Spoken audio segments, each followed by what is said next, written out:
రేవంత్ రెడ్డి పాలన మీద వెలిసిన ఫ్లెక్సీలు ఇప్పుడు కాంగ్రెస్ పార్టీలో కలకలం రేపుతున్నాయి. కాంగ్రెస్ పాలనలో A to Z వరకు అవినీతి జరుగుతుందంటూ కూడా ఆరోపిస్తూ ఈ హోర్డింగులు దర్శనమిచ్చాయి.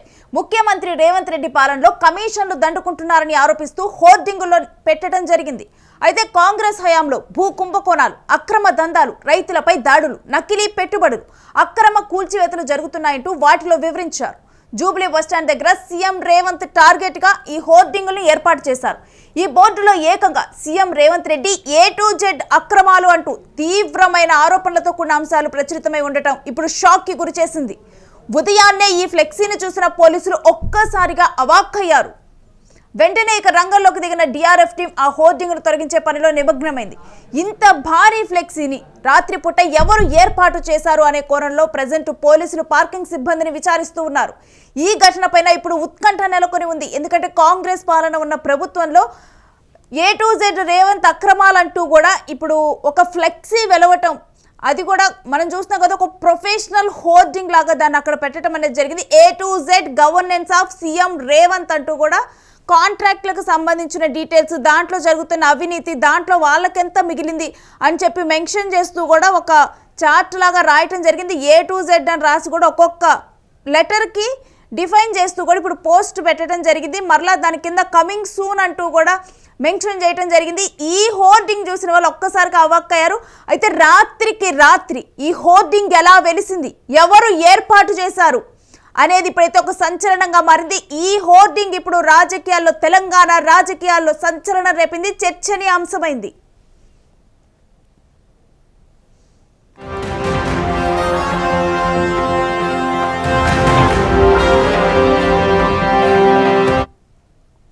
సో ఈ హోర్డింగ్ రాజకీయాల గురించి మనం మాట్లాడదాం. ఇప్పుడు మనతో పాటు మా ప్రతినిధి రానా జాయిన్ అవుతారు. రానా, రాత్రికి రాత్రి అసలు ఈ హోర్డింగ్ ఎలా వెలిసింది?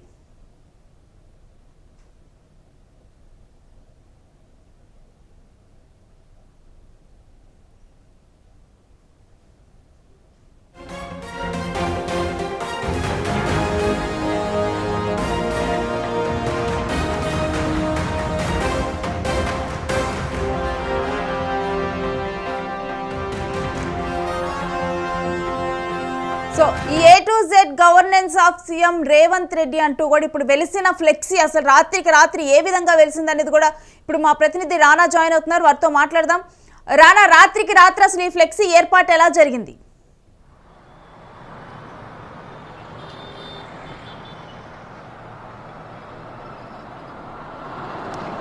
ఎగ్జాక్ట్గా నేను ఇప్పుడు జేబీఎస్ నుంచి ఇటువైపు ప్యారడైస్కి వెళ్ళేటువంటి రోడ్డు దగ్గర ఉన్నాను. చాలా రద్దీ అయిన ప్లేసు, పైగా ఈ ప్లేస్లో హోర్డింగ్లు పెడితే ఖచ్చితంగా ఇటువైపు వెళ్ళేవారు కానీ అటువైపు వెళ్ళేవారు కానీ చాలా ఈజీగా రికగ్నైజ్ అవుతుంది. సో అలాంటి రికగ్నైజ్ అయ్యే ప్లేస్నే ఎంచుకున్నారు. సో ప్రభుత్వానికి వ్యతిరేకంగా కొత్త ప్రభుత్వం ఏర్పడిన తర్వాత ఈ మధ్య కాలంలో వారు దాదాపు కొన్ని వేల కోట్ల రూపాయల వరకు అవినీతికి పాల్పడ్డారంటూ కూడా A నుంచి Z వరకు, అంటే A అంటే ఒక కుంభకోణం పెట్టారు, B అంటే మరొక కుంభకోణం పెట్టారు. ఎగ్జాక్ట్గా ఇప్పుడు నా వెనకాల కనపడుతున్నటువంటి ఆ హోర్డింగ్ ఏదవుతుందో ఇప్పుడు చాలా ఖాళీగా కనపడుతుంది. కానీ ఉదయం 10 గంటల వరకు కూడా ఇక్కడ ఒక పెద్ద హోర్డింగ్ కనపడింది. ఆ హోర్డింగ్లో మ్యాటర్ అయితే చాలా గట్టిగానే అయింది. A to Z governance of CM Revanth Reddy అంటే కూడా ఆయనకు వ్యతిరేకంగా గవర్నమెంట్ వచ్చినప్పటి నుంచి ఎలాంటి కార్యక్రమాలు చేపట్టారు, ఎంతవరకు ఫ్రాడ్ జరిగిందనే అంశాలను కూడా వాళ్ళు దాంట్లో ఇంగ్లీష్లో రాసినటువంటి నేపథ్యం కనబడుతుంది. అయితే A అంటే అమృత్ కాంట్రాక్ట్ వచ్చి 1137 కోట్ల వరకు బ్రదర్ ఇన్ లా సృజన్కి ఇచ్చారంటూ కూడా ఏతో రాశారు. B వచ్చి beer some distilleries given by permission అంటూ కూడా అదొకటి రాశారు. తర్వాత C Chitrapuri society treasurer Anumula Mahananda Reddy involved in scam, అంటే చిత్రపురి కాలనీకి సంబంధించిన విషయంలో వాళ్ళ బ్రదరు ఇన్వాల్వ్ అయ్యాడంటూ కూడా మరొకటి రాశారు. మరొకటి దిండి కాంట్రాక్టు సోదా వాళ్ళకి 366 కోట్ల రూపాయలు అంటూ రాశారు. తర్వాత ఈస్ట్ ఇండియా కంపెనీకి mega gets Kodangal lift irrigation అంటూ లిఫ్ట్ ఇరిగేషన్ ప్రాజెక్టులో భారీ ఎత్తున అవినీతి జరిగింది. మెగా వాళ్ళకి ఇచ్చారంటూ కూడా దాంట్లోకి రాశారు. తర్వాత fly ash scam, fourth city land scam అంటూ రాశారు. గోడి ఇండియా ఫేక్ ఇన్వెస్ట్మెంట్ రాశారు. హైడ్రా యూజ్డ్ ఫర్ బ్లాక్మెయిలింగ్ కానీ డెమాలిజేషన్ కానీ ఇవంతా కూడా రాశారు. హైడ్రాని తీసుకొచ్చిందే బ్లాక్మెయిల్ చేయడం కానీ కూల్చడం కోసమే అంటూ కూడా దాంట్లో రాశారు. సో చాలా దీంట్లో క్లియర్ కట్గా అనేక ఆరోపణలు చేశారు. దాంతోపాటు హెచ్సియు సంబంధించిన భూముల వ్యవహారం పైన కూడా మొత్తం చెట్లనంతా నరికేయడం వల్ల దాంతో 10,000 కోట్ల రూపాయల వరకు స్కామ్కి వాళ్ళు తెరలేపారు. ఆ భూములన్నీ కూడా 10,000 కోట్ల రూపాయలకి అమ్ముకోవడానికి వారు సన్నద్ధం చేశారంటూ కూడా దాంట్లో కూడా రాసినటువంటి నేపథ్యం కాబట్టి దాంతోపాటు ఈ ఓటుకు నోటు కేసులో అక్యూజ్డ్గా ఉన్నటువంటి ఉదయ్ సింహతో ఇటు ఫారిన్ టూర్లకి రేవంత్ రెడ్డి వెళ్ళారు అంటూ కూడా దీంట్లో రాసినటువంటి నేపథ్యం కాబట్టి దాంతోపాటు ఈ ఖురేషీ మిస్ ఇంగ్లాండ్ కాంట్రవర్సీ.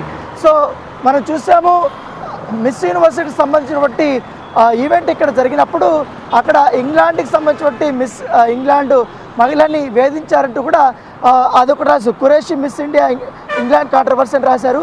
తర్వాత రాఘవ కన్స్ట్రక్షన్స్ గెట్ కాంట్రాక్ట్స్ అంటూ కూడా దీంట్లో రాశారు.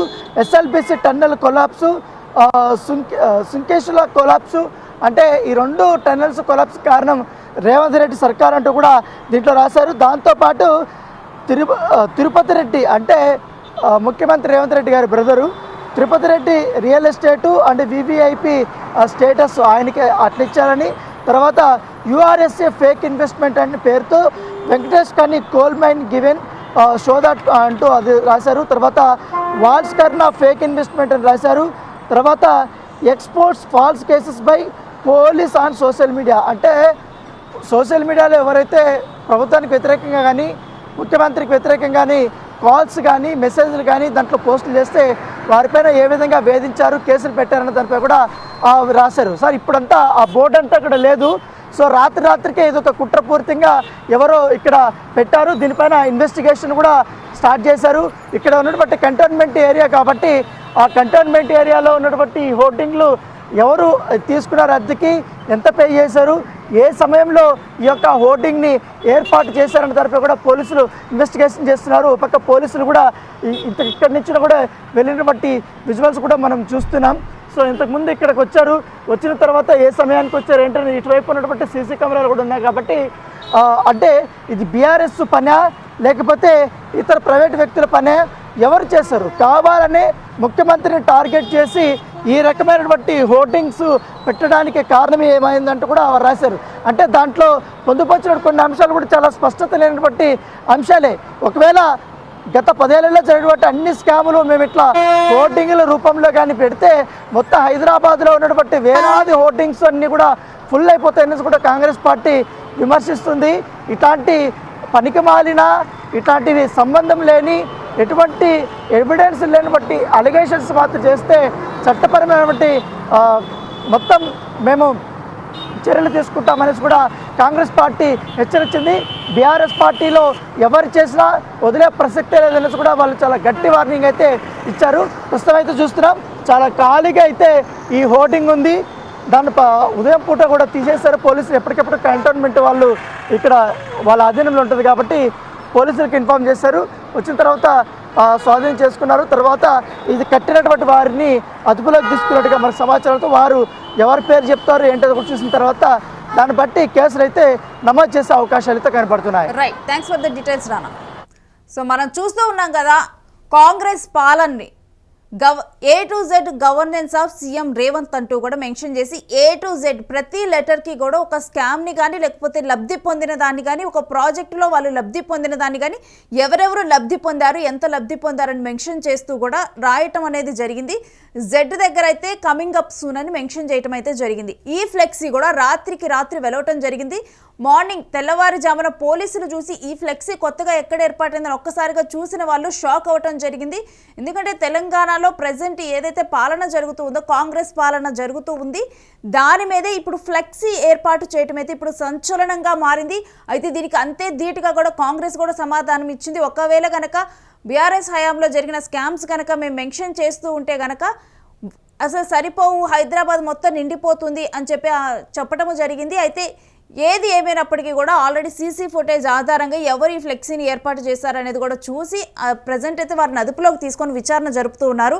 అయితే దీని వెనక ఎవరున్నారు, అసలు ఈ ఫ్లెక్సీని ఎవరు ఏర్పాటు చేయడం జరిగింది, ఇది ప్రైవేటు వ్యక్తుల పన లేకపోతే ప్రతిపక్షాల పన అనే కోణంలో కూడా ఇప్పుడు దర్యాప్తు అయితే కొనసాగుతోంది. బట్ ఒక్కసారిగా ఈ ఫ్లెక్సీ వెలవటం అయితే ఇప్పుడు సంచలనంగా మారింది. దాంట్లో కూడా ఒక్కొక్క ప్రాజెక్టు వీటన్నిటి గురించి కూడా మెన్షన్ చేస్తూ ఉండటం కూడా ఇప్పుడు ఒక సంచలనమైన అంశంగా మారింది. మరోవైపు అంతే ప్రతిపక్షాలు కానీ ఇప్పుడు అధికార పక్షం కానీ అంతే ధీటుగానైతే ఒకదానికొకటి సమాధానం ఇచ్చుకున్నాయి. సో చూడాలి మరి ఈ ఫ్లెక్సీ ఏర్పాటు వెనుక ఎవరున్నారు అనేది కూడా తేలాల్సి ఉంది.